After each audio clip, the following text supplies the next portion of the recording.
భద్రాద్రి కొత్తగూడెం జిల్లా అశ్వారావుపేటలో తెలంగాణ మంత్రి Ponguleti Srinivasa Reddy morning walk చేశారు.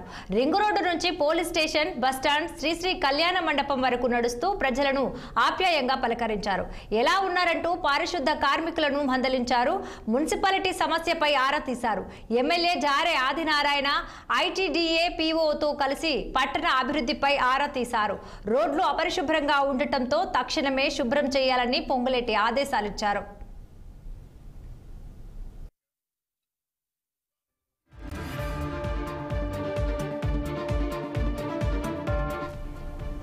రెవెన్యూ కార్యాలయంలో సర్టిఫికెట్లకు కమిషన్లు అడుగుతున్నారని తన దృష్టికి వచ్చిందని వాటిపై దృష్టి పెట్టాలని తహసీల్దార్ను మంత్రి ఆదేశించారు. సెంట్రల్ లైటింగ్ పనులు, డివైడర్ పనులు త్వరగా పూర్తి చేయాలన్న ఆయన దొంతికుంట చెరువును పరిశీలించారు. పట్టణంలో సుడిగాలి పర్యటన చేసిన మంత్రి 100 పడకల ఆసుపత్రి నిర్మాణ పనులను పరిశీలించారు.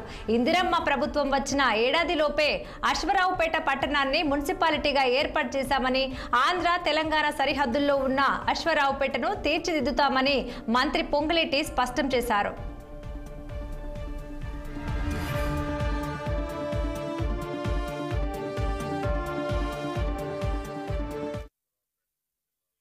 అశ్వారావుపేట నియోజకవర్గంలో అశ్వారావుపేట హెడ్ క్వార్టర్లో ఈ ఇందిరమ్మ ప్రభుత్వం వచ్చిన తర్వాత ఈ అశ్వారావుపేట హెడ్ క్వార్టర్ని మున్సిపాలిటీగా ప్రజల కోరిక మేరకు ఈ ప్రభుత్వం గౌరవ ముఖ్యమంత్రి రేవంత్ రెడ్డి గారి ఆలోచనలకు అనుగుణంగా కొత్త మున్సిపాలిటీల్లో ఈ మున్సిపాలిటీని కూడా ఏర్పాటు చేయడం జరిగింది. ప్రధానంగా ఈ ప్రాంతం అంతా గిరిజన ప్రాంతం. రెండవది ఆంధ్రాకి బోర్డర్లో ఉన్న నియోజకవర్గం. ఈ కాన్స్టిట్యున్సీ హెడ్ క్వార్టర్ని ఈ ప్రభుత్వం మౌలిక వసతులతో పాటు ఈ పట్టణాన్ని సుందరీకరణ చేయాలనే ఆలోచన ఈ ప్రభుత్వానికి ఉంది. విడతల వారీగా ఈ డెవలప్మెంట్ యాక్టివిటీస్ చేసే దాంట్లో భాగంగా ఈరోజు మార్నింగ్ వాక్కి గౌరవ స్థానిక శాసనసభ్యులు ఆదినారాయణ గారు, ఉన్నత అధికారులు, అదే రకంగా స్థానిక నాయకులు అందరం రావడం జరిగింది.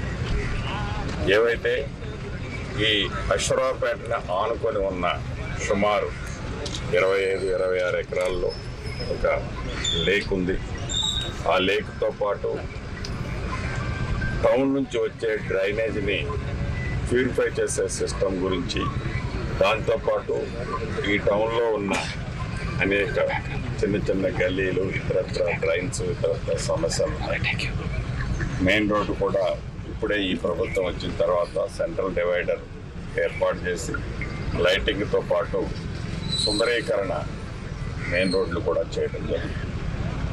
వీటితో పాటు ఈ లేక్ ఏదైతే ఆనుకొని ఉందో దాన్ని కూడా చుట్టూ మినిమం 8 మీటర్స్తో ఒక రింగ్ బండిని ఫామ్ చేసి, ఏదైతే బండిని స్ట్రెంగ్తన్ చేసి దాని మీద జస్ట్ 300-250 మీటర్స్ దూరంలో ఉన్న, టౌన్కి దూరంలో ఉన్న ఈ లేక్ని సాయంత్రం పూట పిల్లలతో కుటుంబ సభ్యులందరూ కలిసి వచ్చి ఈ బండి మీద వారు వాకింగ్ లాగా ఇతరత్ర చేసుకునే సౌలభ్యాలని ఏర్పాటు చేయాలని, దానికి తగ్గ ఎస్టిమేట్లు ప్రిపేర్ చేయాలని అధికారులకు ఇప్పుడే ఆదేశించడం జరిగింది.